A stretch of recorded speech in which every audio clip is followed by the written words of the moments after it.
Le premier avantage, c'est la liberté de temps. Vous bossez quand vous voulez. Vous n'avez pas de patron, vous n'avez pas d'horaire fixe, vous n'avez pas besoin de vous rendre à un bureau tous les matins. Vous faites les horaires que vous voulez. Il y a plein d'avantages. Si vous avez une famille, des enfants, vous pouvez passer plus de temps avec eux. Si vous aimez bien vous faire des petits week-ends ou des petits jours off, ce qui est bien, c'est que vous pouvez partir quand vous voulez, en semaine, hors période de grande affluence, ce qui fait que les prix sont beaucoup moins chers. Alors comment c'est possible? Les clients vont vous envoyer des vidéos, vous allez avoir plusieurs jours pour les monter, et c'est pour ça que vous pouvez vous organiser comme vous le voulez. Et si un client vous demande une livraison express pour le lendemain ou dans un délai très serré, vous facturez plus cher. Il est dans l'urgence, donc il sera sûrement prêt à vous payer plus cher là-dessus. Mais cette liberté, c'est aussi un énorme piège. C'est pour ça que je voulais absolument vous en parler aujourd'hui. La plupart des gens qui sont freelance vont tomber dans la procrastination. Je m'explique. On se dit qu'on a le temps, donc on repousse, on attend le dernier moment, comme quand on était à l'école, je sais que c'est le cas pour certains, on faisait les devoirs à la dernière minute. On avait 2 semaines pour faire un devoir, on le fait sur les 3 derniers jours. Et en fait c'est simple, quand vous bossez dans l'urgence, votre cerveau va libérer beaucoup plus de dopamine.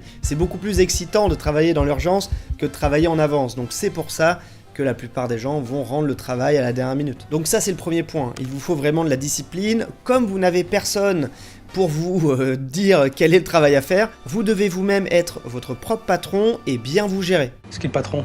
Et moi. Je vais vous donner quelques règles d'or. Il y a un premier syndrome qui est le syndrome de l'ordinateur allumé, je l'ai appelé comme ça. En gros, vous êtes devant l'écran toute la journée, vous vous dites ok j'ai bien bossé, mais au final vous bossez à moitié. Vous regardez une vidéo YouTube à côté, vous regardez Netflix. Et une des compétences clés si vous voulez réussir en tant que freelance, c'est de bien gérer votre temps. Je vous conseille un outil, il n'y a pas de partenariat, c'est juste que je m'en sers au quotidien, c'est Toggl. Ça vous permet de suivre vos heures de travail. Lorsque vous commencez une tâche, vous cliquez sur commencer.